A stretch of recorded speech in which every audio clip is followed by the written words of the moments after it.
Hello and welcome to the April 11th episode of This Week in Kirkland, the official podcast of the City of Kirkland, bringing you timely topics and noteworthy news delivered to you every week. I'm your host, Jim Lopez, one of two deputy city managers here at the city, joined today by two members of our podcast team. Kate Ryan. And David Woolbright. As well as our special guest, George Dugdale. Thank you, Jim. I'm excited to be here. I'm excited to later on say some things in the show notes. Yeah. It's been a dream of mine. Yay, So okay. thank you for having me. Well, we're very excited to have you, and we're excited to learn all about Kirkland Cares, the low-income support program. We're excited about it. Yeah, you're here to talk about today. So great. Awesome. But before we do, here are the topics we're covering this week.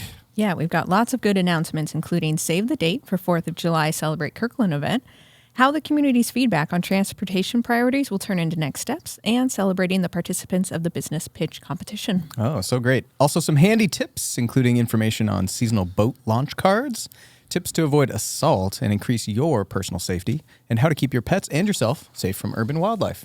Plus, we have National Work Zone Awareness Week this week. Yeah, we'll talk about that.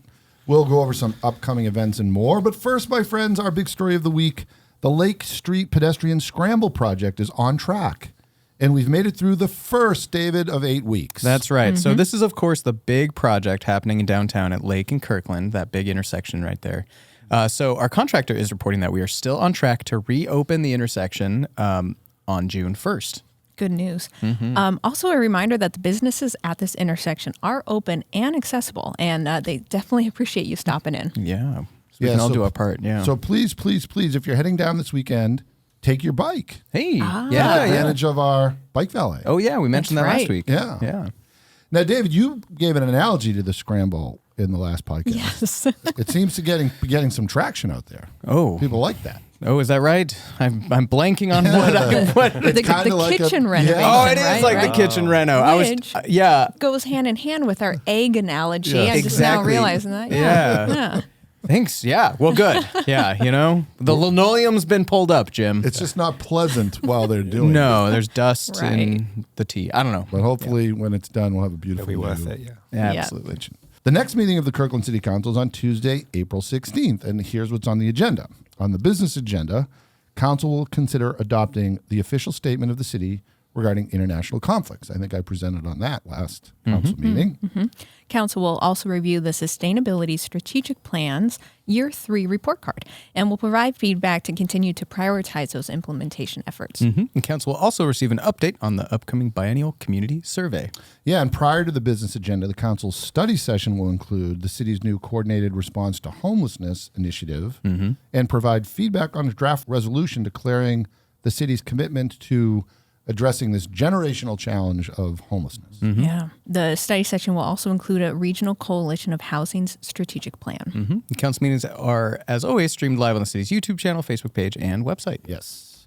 So the city has issued a letter to King County regarding the Northeast Recycling and Transfer Station siting process.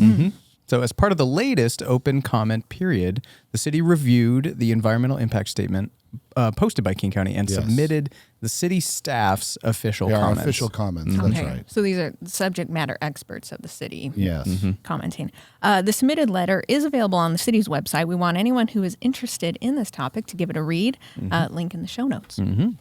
Hey, thank you to over 1,200 participants Wow. who used the Transportation Strategic Plan mapping tool. I told you that was a great tool. Yes. Yes. To share your priorities and interests with the city. That's 1,200. That's amazing. Wow. I've never met that many people. So feedback from the public engagement will be used to identify themes to understand what is important to the community. Create a 20-year project list. Wow, that's 20 years out. It's just great connecting Yeah. public feedback to long-term planning. Absolutely, yeah. And also, if there are any requests for service for those comments that were about day-to-day operations, we're putting those into the service request list for like speeding, site distance, street maintenance, things like that. So we're in the immediate needs Exactly. as well. 20 years and now. So you can read more about the Transportation Strategic Plan and more details on the public engagement feedback in the link in the show notes below. So check that out because it's really been a very successful endeavor. Yeah. And it is interesting, look back at the last one 10 years ago, how much of that has been built. So Oh, it yeah. really does really does happen, really does go into effect. Wow. There you Yeah, go. That's great. neat. Bringing it full circle. Yeah. Check that out. Check that out. So with spring comes boat season. And with boat season comes a reminder about how to get your boat in the water. Yeah. There you go. Minor detail for the whole process. Yeah. Exactly.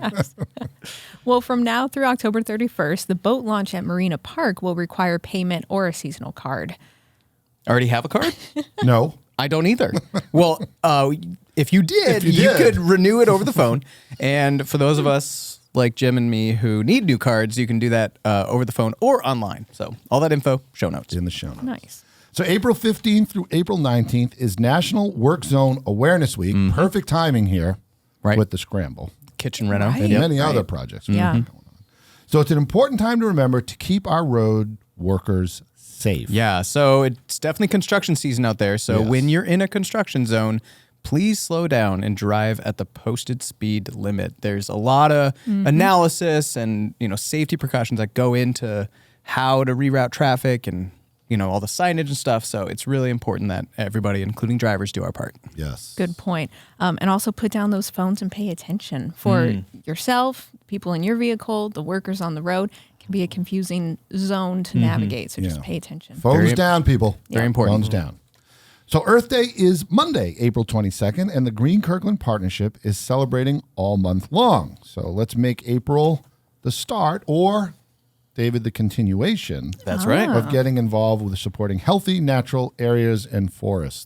Yeah, and we heard from Jeremy Jones last week. We did. So, He was a lot of fun. oh, a lot of fun. So come join Jeremy and others with the amazing volunteer stewardship events that are happening all throughout Kirkland in this month. And you can register and volunteer at greenkirkland.org. Yes. So hit up on that link and let's get involved. Nice. So it might only be April, but we need your help in making sure the July 4th parade has a Grand Marshal, Kate. Yeah, that's right. The beloved community mainstay, our 4th of July Celebrate Kirkland Parade, is coming up in just a few months. Wow. And you can play a role in choosing the parade's Grand Marshal. Yeah, so recognize someone who exemplifies their dedication to the Kirkland community and nominate them for Grand Marshal. Nominations open now through May 10th. I can't believe it's only a few months till the 4th of July. I know, right? And I do think we're sketching out some plans to bring the podcast to the parade. Yeah, Maybe. more info to follow. What do you think, Yeah. George? A live show. Live show. People love live shows. Live show. Yeah, maybe All we'll right, put it on yeah. the corner. you know. Yeah. We'll see. We'll see. Okay, We're all right, working on all it. right. Like the Macy's Day Parade. Like the Yeah, that's Macy's- right. Yeah, just a Yeah, little commentary. Yeah. That would be our model. Yes. Yeah. So the entrepreneurial spirit was electric. I can say that because, I was there at the business pitch competition on April 3rd as businesses put their heart and their soul into pitching their ideas to the community. That's right. You were definitely part of that electricity, Jim, that night. There were over 300 community members in attendance. It was quite an audience cheering on the innovation, and it was truly inspirational. We want to applaud those businesses for their ideas and all their hard work and showing up that night, and definitely congratulate the winners on their night. And Kate was there too. I know. Did amazing Yeah, work it was that I was night, like, Kate. the electricity was partially due to Kate running backstage, show managing the whole thing. And the mayor gave the introduction. She was so much fun. She was so great. And most of the council were there. The deputy mayor was there, and the council came up on the stage. And we're just very, very grateful for their support for this program, and we can't wait for next year. And honestly, these businesses were just absolutely wonderful. Yeah. So looking forward and wishing them the best as they embark on their business journey. So it's going to be great stuff. So the Kirkland Police Department has some crime prevention tips for us on ways to increase our personal safety and decrease our chances of being assaulted. That's right. Yeah. So, really, it's important to be vigilant. So, if you are aware of your surroundings, you are less likely to be targeted. Piggybacking on that, be cautious, walk in well-lit and well-populated areas, walk with a buddy. Always helpful. Yep. Yes, and be prepared. Consider taking a personal self-defense class. How about that? Yeah. I could always use a refresher on that. Always Yep. good to be prepared. So our Animal Services Division has some tips on reducing confrontations with wildlife in our urban setting. The biggie is not allowing easy access to food. So don't feed the wildlife, and keep pet food indoors, and keep garbage cans secure and barbecue areas clean. Any kind of food that could attract wildlife. Yes. I remember Think about that. years and years ago, living in Tacoma, our dog at the time, Jasper, just woke us up one night just barking bloody murder. Oh. And the open back porch where we kept his food in just like a big bin, there was this giant raccoon just like eating it like handfuls out of a Cheerios box. gosh. Like just didn't even care. care. Yeah. Just like what do you guys want? Yeah. He was laughing. Oh yeah, he was like Right. thanks. He was Yeah. chuckling. Yeah. So, and relatedly, to help, keep your pets safe, keep them on a leash, keep them indoors, especially at night. Don't have interactions with those big raccoons. And if you encounter a wildlife issue, contact Washington State Department of Fish and Wildlife. Yes. Good. We got some rainfall this week It's true. and potentially some more next week. Really? Yeah, I Really? mean, this time of year, you never know. So, although April showers bring May flowers, this rain can also bring the possibility of flooding. Yeah, not quite. It Yeah, doesn't it's a quite lot of roll rain. off your tongue as much. No. But it's important to keep in mind because before a flood, you can prepare by clearing debris and leaves from gutters and downspouts. Yep. And during a flood, stay safe by avoiding flooded roads. Don't try to drive through those. It's a bad idea. I'm going to engage in an alternative approach, which is to hope and expect sun. That is also a strategy, Jim. I think you're supposed to prepare for the worst and hope for the best. Yes. Don't prepare for the Thank you, best. George. All right. Yes. All right. Oh, there you go. Well, more actual meaningful tips are available from our Office of Emergency Management at the link in the show notes below. That's right. Yes. A couple of upcoming events for you to check out. Kate? Yeah, the last drive-in movie event of the season is happening April 13th at Winnetka Beach Park. That's going to be The Little Mermaid. Nice. All right. Also, firearms safety presentation by the Kirkland Police Department. So learn how to responsibly and safely own a firearm, and that'll happen at Kirkland Justice Center on April 24th. Excellent. Nice. Excellent. And that brings us to our 5 and 5. That's 5 questions in almost certainly more than 5 minutes. Okay, there it is. Fact. Yes. With our very special guest, welcome, George Dugdale. Thank you again, Jim. Yeah, welcome, George. So, George, you're a David financial planning manager, and you're here to talk about the Kirkland Cares Low Income Support I am, Program. yeah. So, we're going to get to all that. Okay. But first, tell us a little bit about what a financial planning manager does. Sure. So my team, there's 8 of us. We are the financial planning team. We manage the city's budget, 2-year budget, and 6-year capital improvement plan. So that's the capital side of the budget, similar to the transportation plan we were talking about earlier.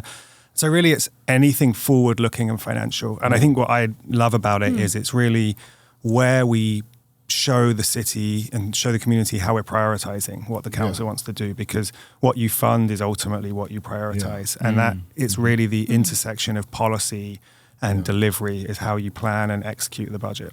You know, that's really a wonderful point. Yeah, Because yeah. people see the budget and they see a lot of numbers, money, where it's going. But I completely agree with you. The budget truly is the best reflection of how we apply the policies we espouse. Yeah, and our process includes, we mentioned the community survey.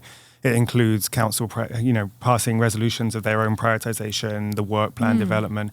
And so it's not just a financial document, it's this whole process that we go through to get to the final budget and to get to the budget that we ultimately gets adopted in December through a variety of other strategic processes. But it really is that one place that you can go and see, the front. If I could recommend anything, it's reading the first, say, 20 pages, the budget message that the city manager puts together with support from us.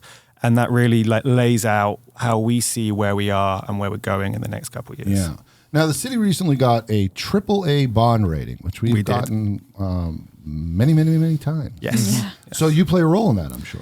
I play a small role in that, Yeah. yes. So there's we have a long history, as you said, of getting AAA credit rating from the council, the city manager, the finance director, previous finance directors. But we are part of that group. And, to get that rating, you need to show strong financial management practices. You need to have strong reserves. You need to have strong policies. You need to have a strong track record of of living by those things as well. Yeah. And that's something that Kirkland has. It's not just, oh, we're going to put this money in reserves or we're going to have this much set aside. We really have lived and planned by that as long as I've been involved with the city. So part of your job really is being a steward of that process, along with many other folks. Yeah, in the finance. yeah, absolutely. And then, of course, part of that is trying to keep folks like, me in line, who probably never met an initiative that he didn't want to. Yeah, we have a strategy of hiding or turning the lights off when we see you coming. So.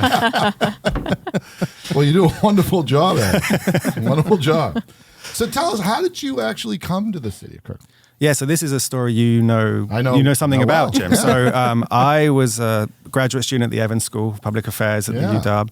And I really was enjoying my local government finance classes. And one of my professors recommended that if I wanted to work somewhere interesting where they were doing great things and, like the things I've just talked about, I should reach out to the city of Kirkland. And I did. And my first project was with you and former finance director Tracy Dunlap working on the city's performance report. Yeah, I remember it well. Yeah, and it was, I think you presented it at a council retreat a few years ago now, and then that led actually to a role with you in HR. Yeah.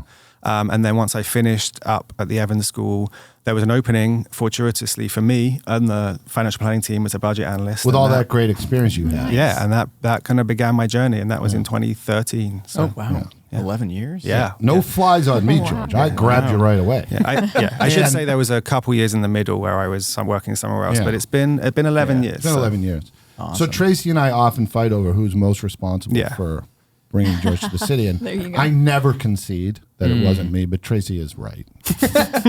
It was her, but I never concede. I will keep it between our podcast. Yeah, okay, got it. Yeah, your secret's safe with everybody. And of course, Jim. you grabbed you and came right in and worked for me. In HR. that's true. And you did a wonderful job, of course. So, George, what's a favorite thing that you have about the city? Yeah, of course. Like everyone, I have lots of favorite things, but I really love the downtown area, the walkability and the accessibility of downtown. And as I kind of walk around there now and think about it, it's changed in some ways. Kirkland Urban is new. There's been a lot more development, but I think it feels very similar. It has that same kind of compact but also kind of lots of amenities, lots of kind of well-apportioned kind of places to be. It's very easy to get around. It feels welcoming. The kind of vista around the water is beautiful. And I just think that you don't have to spend a lot of time there to realize that it's special. Yeah. And we're really kind of blessed at the city because working in City Hall, that's our campus. We walk down Lake Washington Boulevard and we're all out there. You can see city folks just enjoying the area. And it's just an amazing area to work in and live in and all that great stuff. So thank you. That's great. We share your opinion. So you're here to talk about Kirkland Cares, our low-income support program. What's that?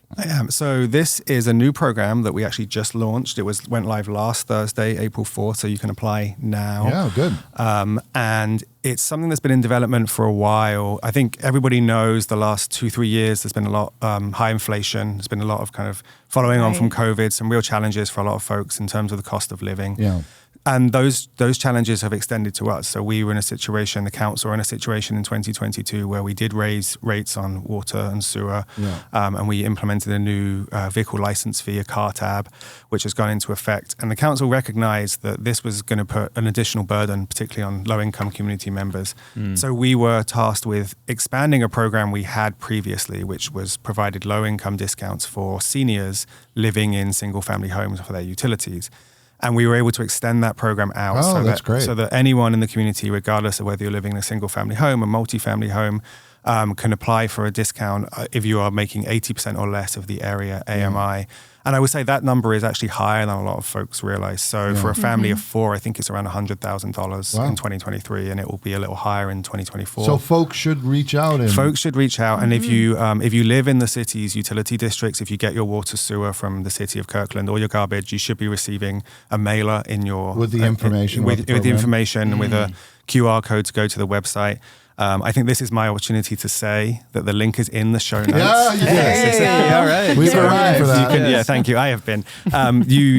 So you can go now. You can look on the city's website. We're actually working with an external vendor called Forward, who have managed programs for ours and other cities in the past, and they're managing the application process. We've tried to make it as accessible and smooth as we can. It's short. There's a lot of ways that you can cross-apply from other programs. So if you have eligibility for SNAP or some other kind of government-recognized benefit program, then you should be able to use that as an eligibility. I'd like to make a comment about that because, and kudos to you guys, because so often really great ideas and great new programs are kind of an iteration or build on something that exists. Yeah. Like this program builds on an existing program. You've just expanded it and you're using systems that are in place to validate income and distribute the funds in a new way. And that kind of makes it easier to stand up, and it's kind of an intuitive next step to what we've already been doing. Yeah, and I think that's actually what I'm in some ways proudest of about this program. The vision of council initially is something that I'm proud to have been associated with. But I think that the way those of us who worked on it, particularly to give a shout out, Andrea Peterman on my team, was able to develop this way, because previously the reason it was limited to people living in single family homes is because they directly pay their utilities to us, so we could discount their bill. Sure. Those who live in multi-family homes, generally it's included in their rent somehow. So what we have done is expand the program so that we can actually rebate people for an assumed amount in their rent that they are paying in utilities. And that insight, which there are other examples of utility districts and governments that do that, but bringing that together into one program is something that we worked long and hard on last year in establishing, and there's a complete cross-departmental team, the City Attorney's Office, Public Works, who really helped us out with the technical pieces of that. But I think that insight is what allowed us, or that kind of expanding in that way is what's made this program, I think, can be able to help a lot more people. Really, really creative thinking. And yes, I saw it. I saw it all back in 2011 or 12. You're like, this I saw it all. George. Yeah. Right. This I was like, intern. it's going to happen. In your dreams of your future podcast. It was the vision of the future. So, George, people can apply now. They can apply now, yep. And what's the easiest way? The easiest way is to either go to the city's website or to Forward's website where the application is. The city's website both actually have FAQs, they have the link to apply, and they also have other questions and explanatory statements. And I just want to be clear as a final thing, the fees that are discountable that are included in the program are your utilities. That's the bulk of it. There's the vehicle license fee, pet licenses, and business license as well. And when you go to the website, you just type in Kirkland Cares, low income program. Is that how you do it? Yes. All right, well, that's good to know. So, George, we have one last question. What is a movie, show, book that you are engaging with today? Yeah, so, I wish I had a more exciting answer, but I have two young children, a 6 and a 4-year-old. And so I spent a lot of my time watching kids' TV and watching Gabby's Dollhouse in particular. Dollhouse. I'm not sure if I'm looking around at some blank faces. No idea. It's a Netflix cartoon about a girl called Gabby and her variety of cat associated friends, so DJ Catnip. DJ, I hear DJ is a little bit of a troublemaker. Oh yeah. And the cat rat, he's the real troublemaker. Yeah. So he's the closest thing they have to a villain.